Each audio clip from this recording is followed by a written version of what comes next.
Hello everyone. I hope you all are very well.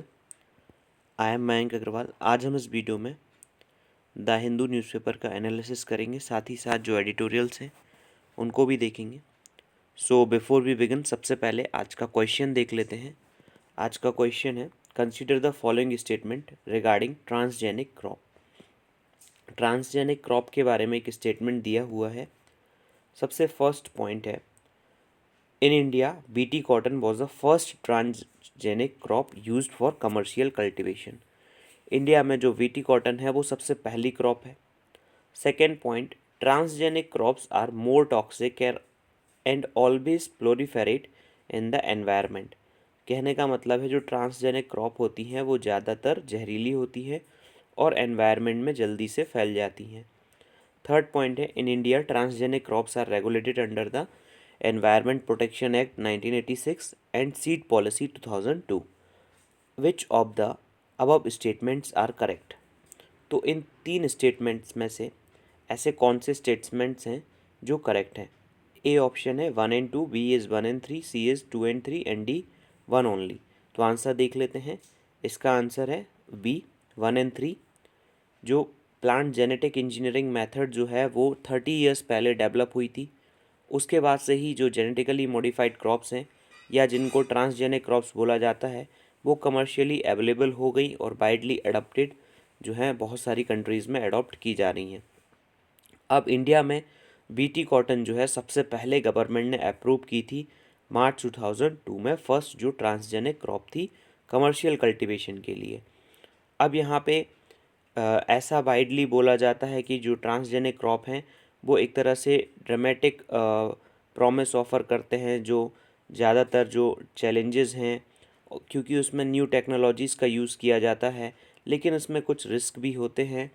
लेकिन वो कोई एक न्यू जीन के रिकॉम्बिनेशन की वजह से होते हैं, कोई पर्टिकुलर उसमें कोई प्रॉब्लम नहीं होती. तो इसी वजह से सेकेंड ऑप्शन इज़ इनकरेक्ट. अब यहाँ पे transgenic crops are not toxic nor are likely to proliferate in the environment. अब ऐसा हो सकता है कोई स्पेसिफिक जो क्रॉप है उसमें कोई प्रॉब्लम हो, तो that's why option B is correct. 1 and 3 are the option. अब यहाँ पे बात की जाए, सबसे फर्स्ट जो न्यूज़ है, वैक्सीन जो है उसको अप्रूवल मिलने वाला है ऐसा कहना है drug controller general of India जो कि अभी हैं बीजी सोमानी. ये अपने लिए इम्पोर्टेंट नहीं है, but drug controller general of India के बारे में आपको इन्फॉर्मेशन होनी चाहिए कि वो आखिर किस मिनिस्ट्री के अंडर आते हैं और किस डिपार्टमेंट के अंडर जो है वो वर्क करते हैं. अब यहाँ पे बात की जाए, जो वैक्सीन है उसका जो है ड्राई रन आज से मींस कल से स्टार्ट हो जाएगा. और ये जो ड्राई रन है वो सारी स्टेट गवर्नमेंट्स और यूनियन टेरिटरीज़ में जो है वो सैटरडे से स्टार्ट हो जाएगा. वो उनका ये मेन मोटिव है कि जो भी वैक्सीन का रोल आउट है कोविड-19 वैक्सीन का उसको प्रिपेयर किया जाए. अब यहाँ पे बात आई है सेंट्रल ड्रग कंट्रोलर की, उसकी बात कर लेते हैं. तो DCGI जो है वो central drug standard control organisation के अंडर आता है और ये रिस्पॉन्सिबल होता है approval of licence of specified categories of drugs, जैसे कि ब्लड है, ब्लड प्रोडक्ट्स हैं, वैक्सीन्स हैं, IV फ्लूइड्स हैं एंड सेरा इन इंडिया. अब यहाँ पे जो DCGI है वो ले डाउन करता है standard and quality of manufacturing, selling, import and distribution of drugs in India. मतलब किस तरह से किस क्वालिटी की जो ड्रग्स हैं उनको मैन्युफैक्चर किया जाना है, कैसे उनकी सेल की जानी है, उसके लिए क्या रिक्वायरमेंट है, इंपोर्ट कैसे किया जाना है और डिस्ट्रीब्यूशन कैसे होता है. अब यहाँ पे ये एक अपेलेट अथॉरिटी है अगर कोई डिस्प्यूट होता है क्वालिटी ऑफ ड्रग्स के रिगार्डिंग. और दूसरा ये कंट्री में एक स्टैंडर्ड क्रिएट करता है. It brings about uniformity in enforcement of drug and cosmetic act. तो ये इसके जो हैं वो drug controller and auditor general of India के काम हैं. अब यहाँ पे नेक्स्ट जो आर्टिकल है इसकी बात की जाए तो जो कोर सेक्टर आउटपुट है वो श्रंक हुआ है 2.6% इन नवंबर. तो जो कोर सेक्टर्स होते हैं उसमें से कुछ जो कोर सेक्टर्स हैं, टोटल 8 होते हैं, उनमें से जो volume of production of 8 core sectors, coal and crude oil, natural gas, refinery products, fertilisers, steel, cement and electricity, वो कॉन्ट्रैक्ट हुए हैं 2.6%। ये यहाँ पे ग्राफ दिया हुआ है जिसमें कि सबसे ज़्यादा जो कॉन्ट्रैक्ट हुआ है इन 8 सेक्टर्स में से, जिनमें कि natural gas, crude oil output और रिफाइनरी प्रोडक्ट्स जो हैं वो 4.8, 9.3 एंड 4.9% जो है वो कॉन्ट्रैक्ट हुए हैं। लेकिन यहाँ पे एक पॉजिटिव बात भी है कि बात की जाए अगर जो आपका फर्टिलाइज़र सेक्टर है तो उसमें बिल्कुल भी कॉन्ट्रैक्शन नहीं हुआ है, बिकॉज़ जो फर्टिलाइज़र है वो कंटिन्यू रेजिंग है 1.6% से, जिससे बिकॉज़ एग्रीकल्चरल एक्टिविटी जो है वो एक तरह से कभी भी बंद नहीं हुई, लॉकडाउन के दौरान भी, उसके बाद भी। सो दैट्स वाई जो फर्टिलाइज़र प्रोडक्शन है वो एक तरह से वो अपटिक रहा। इसकी वजह से जो फर्टिलाइज़र्स हैं उनमें किसी भी तरह का जो है वो डी ग्रोथ नहीं देखी गई। अब यहाँ पे बात आई है 8 कोर सेक्टर्स की, तो हम हमारे नोट्स के बेसिस पे आपको ये बता रहे हैं। ये जो नोट्स हैं वो आप एक्सेस कर सकते हैं। डिस्क्रिप्शन में आपको टेलीग्राम के इस चैनल का लिंक मिल जाएगा, जहाँ से आप ये सारे नोट्स जो हैं वो एक साथ एक्सेस कर सकते हैं। डेली जो भी न्यूज़ अफेयर होता है उसका डिटेल्ड एनालिसिस आप, क्योंकि अगर पर्टिकुलर कोई भी न्यूज़ आई है तो उस न्यूज़पेपर में कोई भी इंफॉर्मेशन इतनी डिटेल में नहीं दी रहती कि एग्ज़ाम के पर्सपेक्टिव से उसमें क्या इम्पोर्टेंट है। तो दैट्स वाई ये अगर नोट्स आप एक्सेस करके इनको जो है अगर वो रीड कर लेते हैं तो आपके बहुत सारे पॉइंट्स जो हैं वो क्लियर हो जाएंगे। अब बात की जाए अगर, तो जो इंडेक्स ऑफ 8 कोर इंडस्ट्रीज़ है वो एक तरह से ये देखता है कि किस तरह का प्रोडक्शन हुआ, और ये प्रोडक्शन वॉल्यूम को देखता है, और ये रिलीज़ किया जाता है office of economic adviser, department of promotion of industry and internal trade, जो कि ministry of commerce and industry के अंडर आता है। अब ये जो है वो आईआईपी जो डाटा होता है उसके 12 डेज़ पहले रिलीज़ किया जाता है। अब यहाँ पे जो इंडेक्स ऑफ 8 कोर इंडस्ट्रीज़ है उसका मेन ऑब्जेक्टिव ये है कि वो एडवांस में इंडिकेशन दे देता है प्रोडक्शन परफॉर्मेंस की, कि इंडस्ट्रीज़ जो कोर है नेचर में उनका क्या इम्पैक्ट रहा है उसके बारे में वो पहले से ही बता देता है। अब यहाँ पे जो आईसीआई मेज़र करता है वो individual and collective performance of production of these 8 core industries. अब आईसीआई को बहुत सारे जो पॉलिसी मेकर हैं जैसे रिज़र्व बैंक है, मिनिस्ट्री ऑफ फाइनेंस है, और दूसरे जो रेटिंग एजेंसीज़ हैं वो भी इन सारे इनके जो आउटपुट है उसको यूज़ करती हैं। अब यहाँ पे जो 8 कोर सेक्टर्स हैं उनमें क्या क्या कंपोनेंट कवर होते हैं, तो कोल जो है उसमें coal production excluding coking coal, दूसरा इलेक्ट्रिसिटी में actual electricity generation of thermal, nuclear, hydro, imports from Bhutan, then crude oil में जो टोटल क्रूड ऑयल का प्रोडक्शन हुआ है, then cement production of large plants and mini plants, अगला जो है वो natural gas, total natural gas का जो प्रोडक्शन है, next one is steel production of alloy and non alloy steel only, उसके बाद है रिफाइनरी प्रोडक्ट्स, तो जो टोटल रिफाइनरी प्रोडक्ट्स हैं in terms of crude throughput, मतलब जब क्रूड ऑयल का जो प्रोडक्शन होता है उसके बाद जब उसको रिफ़ाइन किया जाता है तो रिफाइनरी में बहुत सारी चीज़ें निकलती हैं, उनको अगर काउंट किया जाए तो वो रिफाइनरी प्रोडक्ट्स। देन जो फर्टिलाइज़र्स हैं उसमें यूरिया हो सकता है, ammonium sulphate, calcium ammonium nitrate, ammonium chloride, di ammonium phosphate, complex grade fertiliser and singer super phosphate. और जो आईसीआई है वो हर मंथ जो है वो रिलीज़ होता है, और एक इम्पॉर्टेंट पॉइंट है कि ये जो कैलकुलेट किया जाता है वो लेप्रायर्स फार्मूला के बेसिस पे कैलकुलेट किया जाता है, तो ये भी काफ़ी इम्पोर्टेंट हो सकता है। अब यहाँ पे जो नेक्स्ट बात की जाए कि जो जियो के कॉल्स हैं ऑल नेटवर्क्स पे वो आज से जो हैं वो फ्री होने जा रहे हैं, बिकॉज़ बात की जाए इंटरकनेक्ट जो यूजेस चार्ज रिजीम है वो एक तरह से एंड हो रही है आज के दिन। इसमें बात की जाती है कि अगर कोई जियो का यूज़र जो है वो अदर थर्ड पार्टी कंपनी से अगर बात करता है तो जियो को उसको 6 पैसे पर मिनट के रेट से जो है वो मनी ट्रांसफ़र करना होता था। बट जो इंटर कनेक्ट यूजेस चार्जेस हैं वो डिसकंटिन्यू कर दिए गए हैं। हालांकि अगर जियो का कोई यूज़र वहाँ पे बात करता है तो उसमें जैसे वोडाफ़ोन में अगर बात करते हैं तो वोडाफ़ोन को अपना इंफ्रास्ट्रक्चर तैयार करने के लिए कोई ना कोई कॉस्ट तो लगेगी। तो उस कॉस्ट में से सिक्स सिक्स पैसे पर मिनट की दर से जो है वो जियो वोडाफ़ोन को मनी पे कर सकती है। तो ये अब डिसकंटिन्यू होने जा रहा है। अब नेक्स्ट यहाँ पे जो अगली इम्पॉर्टेंट न्यूज़ है सिटी पेज से, ये दिल्ली एडिशन है। तो यहाँ पे दिल्ली की एयर क्वालिटी के बारे में डेली ही बताया जाता है।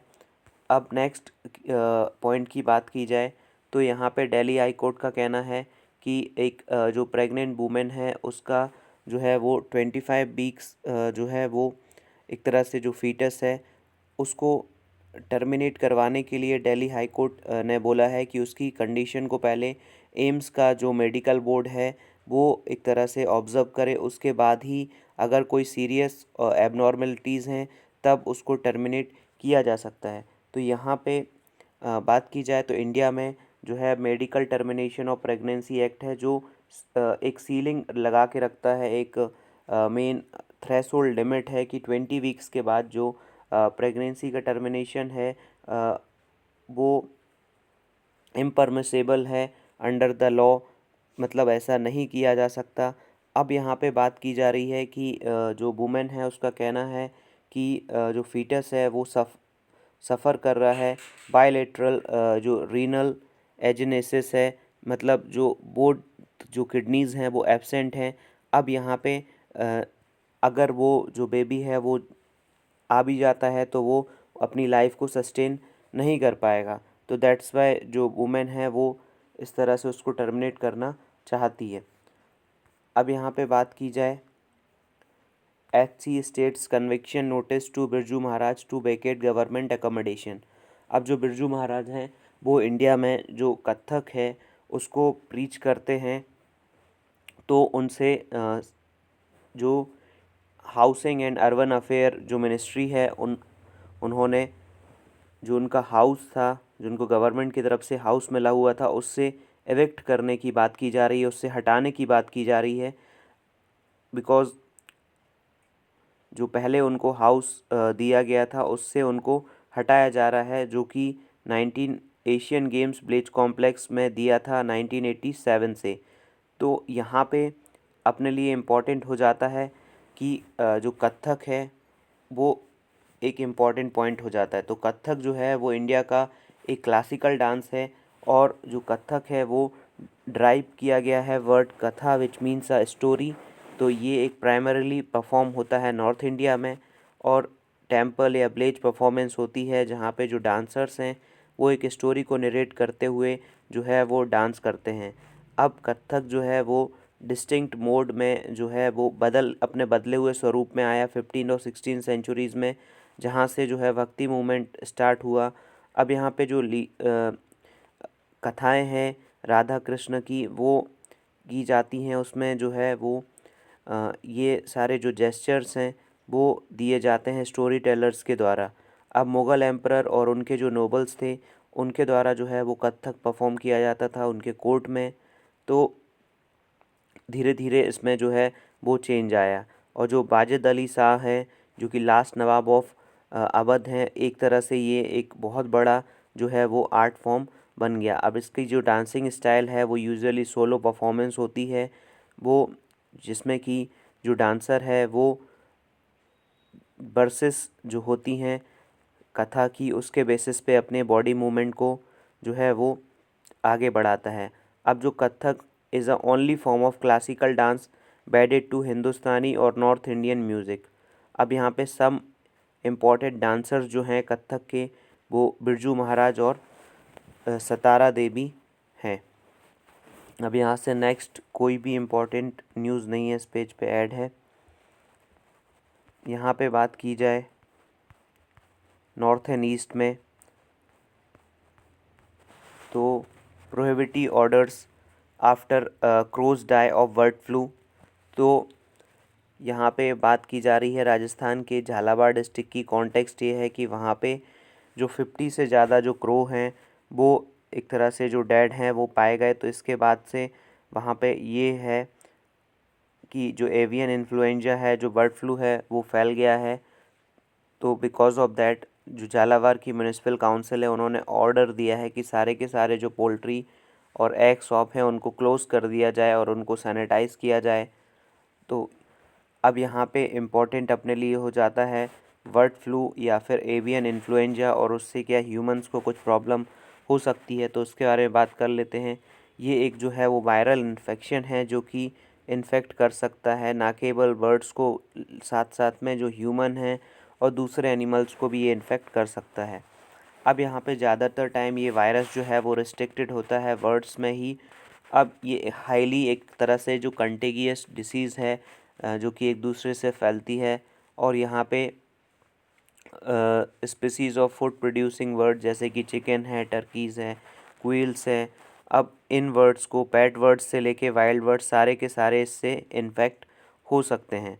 अब ओकेजनली जो मैमल्स हैं इंक्लूडिंग ह्यूमन वो भी एवियन इन्फ्लुएंजा के कांटेक्ट में आ सकते हैं। इसको 2 टाइप में जो है वो क्लासिफाई किया गया है। अब यहाँ पे इसके जो हैं वो कॉजेज़, बर्ड फ्लू के कॉजेज़ क्या हैं। अब बर्ड फ्लू तो बहुत तरह का होता है, लेकिन H5N1 जो है वो फर्स्ट एवियन इन्फ्लुएंजा वायरस है जो जो ह्यूमंस को इन्फेक्ट करने वाला है। और जो फर्स्ट इन्फेक्शन अकर हुआ था वो 1997 में हांगकांग में आउटब्रेक जो हुआ था, उसकी वजह से जो मैन उसको हैंडल कर रहा था तो वो इन्फेक्ट हो गया था पोल्ट्री से।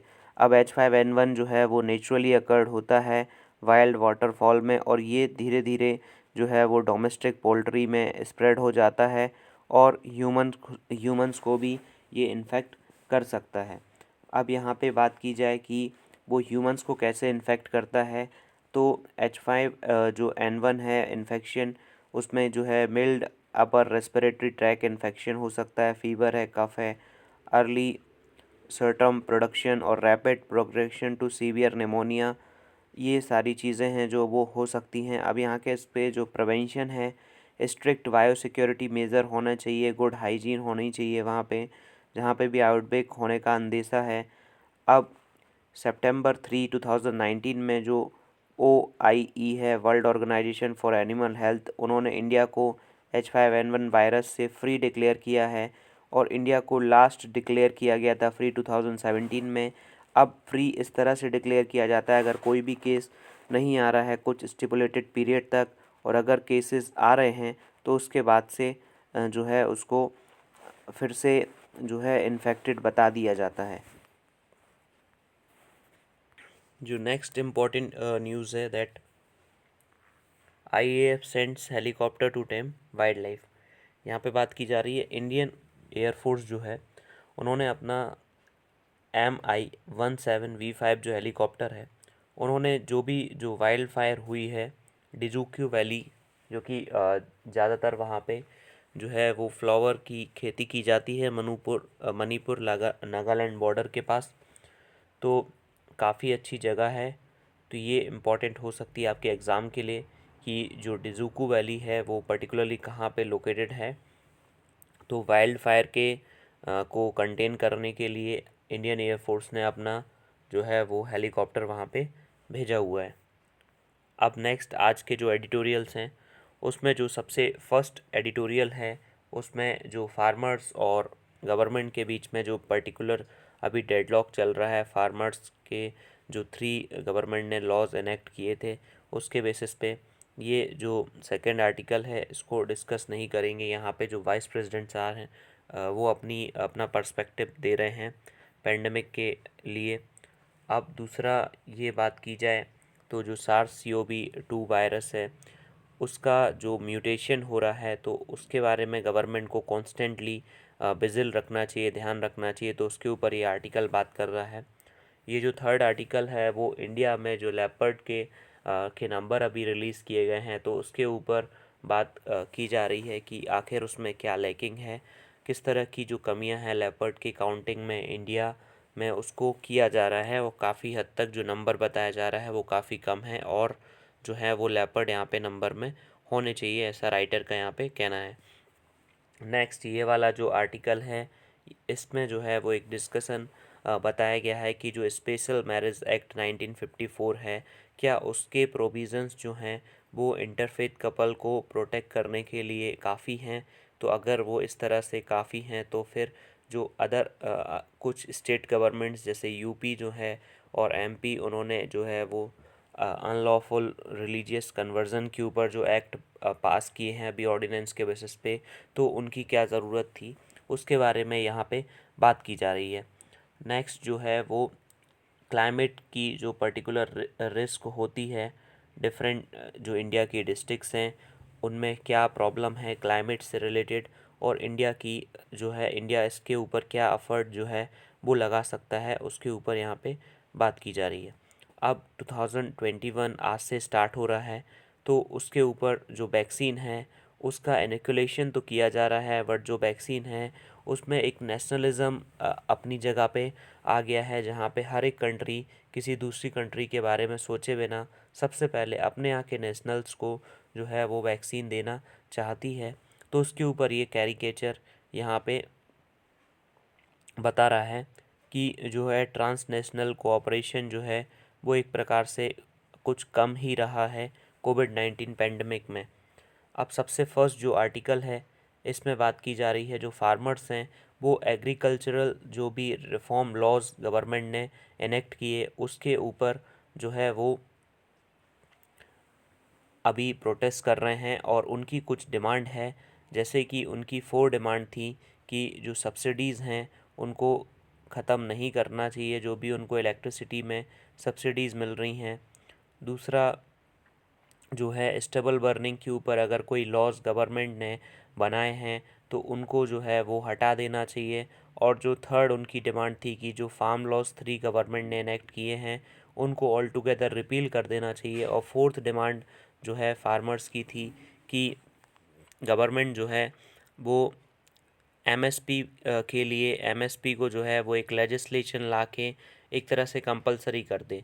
तो इन 4 डिमांडमेंट से गवर्नमेंट ने जो है वो 2 डिमांड जो है वो मान ली, और जिसमें कि स्टेबल बर्निंग के ऊपर उनको जो है वो पेनलाइज नहीं किया जाएगा, और दूसरा जो पावर सब्सिडीज़ अभी दी जाती हैं उनको प्रोटेक्ट किया जाएगा, सेफगार्ड किया जाएगा। तो फार्मर्स ने डिसाइड किया है कि अभी वो अपना जो भी इशू है उसको कंटिन्यू करेंगे, एजिटेशन को कंटिन्यू करेंगे जब तक कि 3 लॉज जो हैं वो रिपील नहीं हो जाते, और दूसरा जो उनका जो लीगल बैकिंग है, लीगल गारंटी है एमएसपी के लिए, वो नहीं मिल जाता। तो यहाँ पे बात की जा रही है जो 3 एक्ट हैं, जो कि farmers produce trade and commerce promotion and facilitation act, farmers empowerment and protection agreement on price assurance and farm services, and third one is essential commodities act. जो फर्स्ट एक्ट है उसमें बात की गई है कि जो farmer produce trade and commerce act है उसमें जो है वो फार्मर्स जो हैं वो अब एम्पावर हैं कि वो कहीं पे भी अपना जो प्रोड्यूस है वो सेल आउट कर सकते हैं, और जो मंडी में फार्मर्स को जो टैक्स देना होता था वो टैक्स बाहर नहीं देना होगा। तो इस तरह से जो फार्मर्स हैं उनको और जो दूसरा एक्ट है उसमें जो है वो कॉन्ट्रैक्ट फार्मिंग की बात की गई है, जिसमें कि जो फार्मर है किसी पर्टिकुलर थर्ड पार्टी से, किसी बिजनेसमैन से, किसी ट्रेडर से जो है वो कॉन्ट्रैक्ट फार्मिंग के ऊपर बात कर सकता है, जिससे कि उसको काफ़ी अच्छी प्राइस उसके फार्म प्रोड्यूस की मिल सकती है। अब जो तीसरी चीज़ है, जो थर्ड एक्ट है उस वो एसेंशियल कमोडिटीज़ एक्ट, जिसमें कि पहले प्रोविज़न था कि किसी पर्टिकुलर कमोडिटी को कुछ थ्रेशोल्ड से ज़्यादा जो है वो स्टोर नहीं किया जा सकता। तो अब वो जो थ्रेशोल्ड है उसको एक तरह से रिमूव कर दिया गया है। बट कोई अगर जो है सीवियर कैलेमिटी आती है या कोई एक्सटॉर्बिटेंट प्राइस राइज होता है तो उसके बेसिस पे गवर्नमेंट उसको जो है वो प्राइस को कंटेन करने के लिए जो गुड्स है उसका मूवमेंट तो कंट्रोल नहीं कर सकती, बट होर्डिंग को जो है वो रोक सकती है। ये बात इन तीनों एक्ट में जो है वो की गई है। तो ये तीनों एक्ट जो है गवर्नमेंट की मंशा थी कि ये फार्मर्स के आने वाले टाइम में जो उनको इनकम है उसको बढ़ाएगी। बट यहाँ पे गवर्नमेंट जो है ये एक्ट पास करने से पहले गवर्नमेंट ने किसी भी तरह का पॉलिटिकल कंसेंसस जो है वो पाने की कोशिश नहीं की, जिसकी वजह से ये जो है वो प्रॉब्लम हो रही है। अब यहाँ पे बात की जा रही है कि जो ज़्यादातर जो फार्मर्स हैं वो एक तरह से अभी एक तरह से वो डेट में हैं, मतलब उन्होंने उधारी ली हुई है और उनमें एक डर है कि आने वाले टाइम में अगर कॉन्ट्रैक्ट फार्मिंग के बेसिस पे उनसे किसी भी तरह की कोई प्रॉब्लम होती है, बिकॉज़ जो बिग कॉरपोरेट हाउसेस हैं वो जो है वो बड़े बड़े जो एडवोकेट्स हैं उनकी सेवाएं ले सकते हैं, बट जो फार्मर है उसके पास एक तरह से ये सारी जो सर्विसेज हैं वो अवेलेबल नहीं हैं। तो जो फार्मर्स हैं वो एक तरह से सफ़र करेंगे आने वाले टाइम में। तो मेनली जो ऑनगोइंग एजिटेशन है वो पंजाब और हरियाणा के जो फार्मर्स हैं वो कर रहे हैं, बिकॉज़ वो बहुत बड़े बेनिफिशरीज़ हैं। गवर्नमेंट जो प्रोक्योरमेंट करता है, एफसीआई जो प्रोक्योरमेंट करता है मिनिमम सपोर्ट प्राइस पर उसके, तो उनका ये एप्रीहेंसन है कि अगर गवर्नमेंट प्रोक्योरमेंट जो है वो कभी भी रुक गया तो वो अगर जो प्रोड्यूस कर रहे हैं उसको उसके प्राइस जो है अगर मार्केट उसको डिसाइड करेगा तो वहाँ पे बम्पर प्रोडक्शन होता है, तो उस पे अगर मार्केट डिसीज़न लेगा तो जो उनको प्राइस मिलने वाला है वो काफ़ी कम मिलेगा। अब यहाँ पे जो करंट जो एजिटेशन चल रहा है उसमें एक तरह से वो ज्योग्राफिकली लिमिटेड है।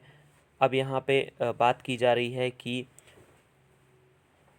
गवर्नमेंट जो है वो रिलक्टेंट है कि वो लीगल गारंटी दे दे एमएसपी की, लेकिन जो डिमांड है वो एक तरह से इन लॉज में कहीं पे भी मेंशन नहीं है कि एमएसपी को किसी भी तरह से स्क्रैप किया जाएगा, लेकिन फिर भी जो फार्मर्स हैं वो एक तरह से एजिटेशन कर रहे हैं। लेकिन यहाँ पे गवर्नमेंट के पास एक ऑप्शन हो सकता था कि गवर्नमेंट फार्मर्स से बात कर सकती थी, जिससे कि जो रिफ़ॉर्म है उनको किया जा सके। और दूसरा जो जो रिपोर्ट्स हैं नेशनल कमीशन ऑन फार्मर्स हैं, जो प्रोफेसर एम एस स्वामीनाथन जिसके चेयरमैन थे, उसकी रिकमेंडेशन को गवर्नमेंट जो है वो मान सकती थी। उन्होंने जो सॉल्यूशन सजेस्ट किए थे उसके ऊपर गवर्नमेंट अमल कर सकती थी, जिससे कि जो इंडिया में जो फार्मर्स हैं उनका जो वो एक तरह से प्रोडक्टिव हो सकें, सस्टेनेबल हो सकें, और जो एग्रीकल्चरल सेक्टर है उसमें एक तरह से उनको काफ़ी अच्छा जो मनी है वो जनरेट कर सकें। अब यहाँ पे दूसरी तरफ बात की जा रही है कि इंडिया ने जो सार्क CoV-2 जो वायरस है उसके उसकी जो जीनोम सीक्वेंसिंग है वो काफ़ी हद तक बहुत कम की है, जिससे कि अगर वायरस जो म्यूटेट हुआ है इंग्लैंड में तो वहाँ की जो लेबोरेटरीज़ हैं वो म्यूटेटेड वायरस का जो स्ट्रेन है उसके बारे में उसकी जो जीनोम है उसकी सीक्वेंसिंग करके उन्होंने काफ़ी पहले ही ये पता लगा लिया कि जो वायरस है वो म्यूटेट हो चुका है, और उसमें जो है एक टाइप से 14 म्यूटेशन एक साथ हुए हैं। लेकिन इंडिया में जो जीनोम सीक्वेंसिंग है, इंडिया में 1.10 पॉइंट समथिंग कुछ मिलियन केसेस हैं, 1 करोड़ से ज़्यादा केसेस हैं, लेकिन फिर भी ऑलमोस्ट 5000 के जो करीब जो वायरस के स्ट्रेन हैं उनकी ही जीनोम सीक्वेंसिंग की गई है। बट यूके में जो है 1.5 लाख से ज़्यादा जो वायरस हैं, जो वायरस के स्ट्रेन हैं उनकी जीनोम सीक्वेंसिंग की गई है, तो यूके काफ़ी आगे है। वहाँ पे 1/4 ऑफ केसेस हैं इंडिया से। बट गवर्नमेंट ने ये जो इनिशिएटिव लिया है जिसमें कि जो कम से कम पर्टिकुलरली जो 10 लैब हैं उनमें जो है वो वायरस की जीनोम सीक्वेंसिंग की जाएगी, क्योंकि जो वायरस है वो म्यूटेट हो रहा है। तो उसके बेसिस पे जो आने वाले टाइम में अगर कोई वैक्सीन भी इनएक्यूलेट की जाती है, वैक्सीन भी दी जाती है लोगों को, और अगर वायरस म्यूटेट हो जाता है तो वैक्सीन फिर एक तरह से इनफेक्टिव हो जाएगी। वैक्सीन लगाने का कोई जो है वो मीन्स नहीं रह जाएगा। तो गवर्नमेंट को इस ओर ध्यान देना चाहिए, बिकॉज जो हेपेटाइटिस बी है उसके साथ भी ऐसा ही हुआ था। उसकी जो है वो वैक्सीन को प्रिपेयर कर लिया गया था, उसके बाद जो है वो वायरस जो है वो म्यूटेट हो गया, जिसके बेसिस पे जो है वो प्रॉब्लम क्रिएट हुई थी। तो गवर्नमेंट ने जो ये इनिशिएटिव लिया है वो काफ़ी अच्छा है। अब यहाँ पे बात की जा रही है जो लेपर्ड का काउंट है उसके ऊपर, क्योंकि जो लेपर्ड का काउंट किया गया है वो जहाँ पे टाइगर को काउंट किया जाता है जिस बेसिस पे उसी बेसिस पे, उसी विसिनिटी में जहाँ टाइगर रहता है वहाँ पे ही लेपर्ड को काउंट किया गया है। तो ये राइटर का कहना है कि एक तरह से मिसलीडिंग फिगर है, और राइटर के अकॉर्डिंग यहाँ पे थोड़े और ज़्यादा जो हैं लेपर्ड होने चाहिए। इंडिया की जो लेपर्ड पॉपुलेशन है वो 4 ईयर में 60% जो है वो इंक्रीज़ हो चुकी है, और 21 स्टेट्स में जो लेपर्ड हैं वो पाए जाते हैं। तो अगर वहाँ पे काउंट किया गया है, वहाँ पे जो टाइगर को काउंट किया जा रहा था उसी के साथ साथ जो है वो लेपर्ड को काउंट किया गया है, तो कुछ ज़्यादा नंबर में पाए जाने चाहिए, ऐसा राइटर का यहाँ पे कहना है। अब दूसरी तरफ यहाँ पे स्पेशल मैरिज एक्ट के ऊपर बात की जा रही है कि जो स्पेशल मैरिज एक्ट है उसमें जो है अगर दो कपल हैं वो अगर मैरिज करते हैं under the special marriage act, तो वो एक तरह से प्रोटेक्टेड हो सकते हैं। अगर वो इंटरफेथ हैं और तो उनके ऊपर जो उनका पर्सनल लॉ है वो एप्लीकेबल नहीं रहेगा। उसके बाद फिर जो इंडियन लॉ है वो एप्लीकेबल होगा उनके ऊपर। और जो स्पेशल मैरिज एक्ट है वो एक तरह से सिविल कॉन्ट्रैक्ट है, जिसमें कि किसी भी तरह का जो क्रिमिनल केसेस हैं वो फाइल नहीं किए जा सकते। तो फिर जो इंटरफेथ मैरिज को कंटेन करने के लिए आखिर इस एक्ट की एक तरह से जो यूपी गवर्नमेंट है और एमपी गवर्नमेंट है उन्होंने क्यों जो ऑर्डिनेंस हैं वो पास किए हैं, ये बात यहाँ पे की जा रही है। काफ़ी बड़ा आर्टिकल है, इसका क्रक्स यही है कि जो स्पेशल मैरिज एक्ट है उसको अगर थोड़ा गवर्नमेंट एम्पावर कर देती तो उससे जो है वो गवर्नमेंट को जो है अलग अलग स्टेट गवर्नमेंट को अपने एक्ट को पास करने की रिक्वायरमेंट नहीं होती। अब नेक्स्ट यहाँ पे ये इस आर्टिकल में बात की जा रही है कि जो एक्लिमेटाइजिंग टू क्लाइमेट रिस्क, जो क्लाइमेट से होने वाली जो रिस्क हैं, बिकॉज़ अभी पर्टिकुलरली जो इंडिया के नॉर्दर्न पार्ट हैं वहाँ पे सीवियर कोल्ड है, जिसके बेसिस पे यहाँ पे जो विंटर है वो आगे आने वाले टाइम में और हार्श हो सकती है ड्यू टू जो ला नीना इफेक्ट होता है। और जो फोरकास्टर्स हैं वो सजेस्ट कर रहे हैं कि 2021 वो अर्थ के हॉटेस्ट ईयर में से एक होगा जो भी अभी रिकॉर्ड हुआ है।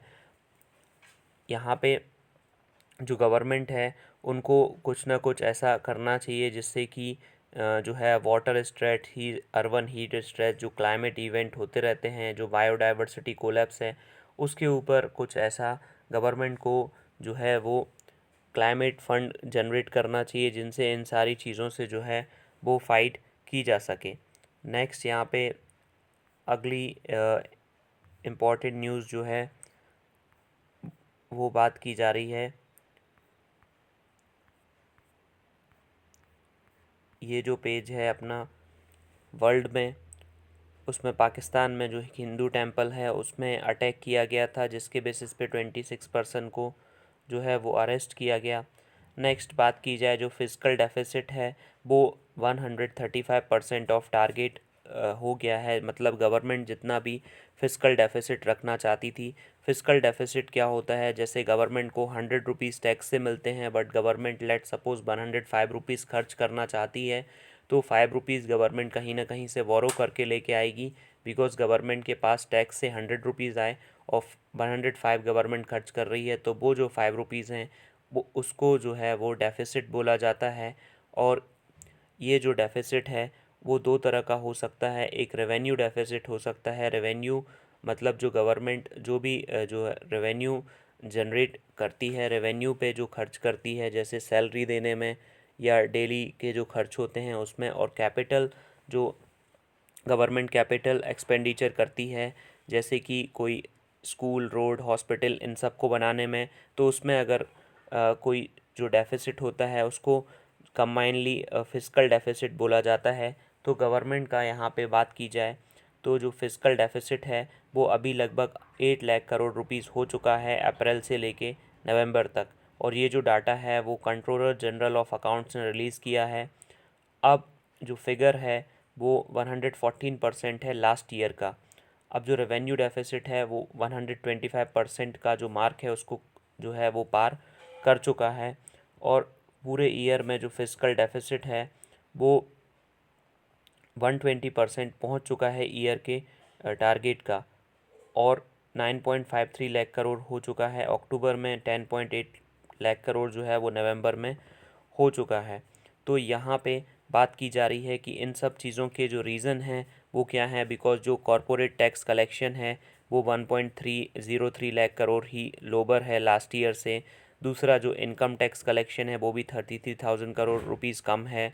और जो नॉन टैक्स रेवेन्यूज़ हैं, जैसे कि जो पोस्ट ऑफिस है वहाँ पे अगर कोई स्पीड पोस्ट करता है तो उसके लिए मनी पे करता है, उससे गवर्नमेंट को कुछ आय होती है, तो वो नॉन टैक्स रेवेन्यू आता है गवर्नमेंट के पास, वो भी जो है वो जस्ट 32% है जो भी बजटेड अमाउंट था उसका। तो जिस वजह से जो है वो डेफिसिट जो है धीरे धीरे बढ़ता जा रहा है।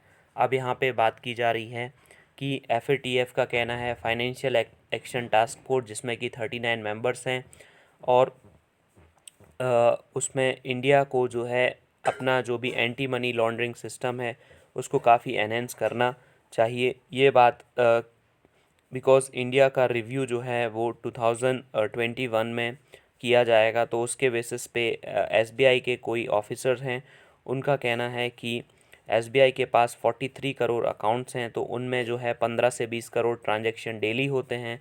तो अगर उनको आगे करना है, उसका पता लगाना है कि कोई सस्पिशियस ट्रांजैक्शन हो रहा है, तो उन्होंने आर्टिफिशियल इंटेलिजेंस और जो मशीन लर्निंग है उन टूल्स की जो है वो हेल्प ले रहे हैं। दूसरा यहाँ पे बात की जा रही है कि FDI जो इन्फ्लोज़ हैं वो 21% जो है वो बढ़ चुका है अप्रैल से अक्टूबर के बीच में। लास्ट ईयर के कंपैरिजन में देखा जाए तो 33.33 बिलियन डॉलर ये हो गया। और जो कंट्रीज़ हैं जो FDI इन्फ्लोज़ लेके आती हैं, US है, मॉरिशस है, Netherlands, UK, France and Japan. आज के लिए इतना ही। आप सभी को happy new year. Thank you very much.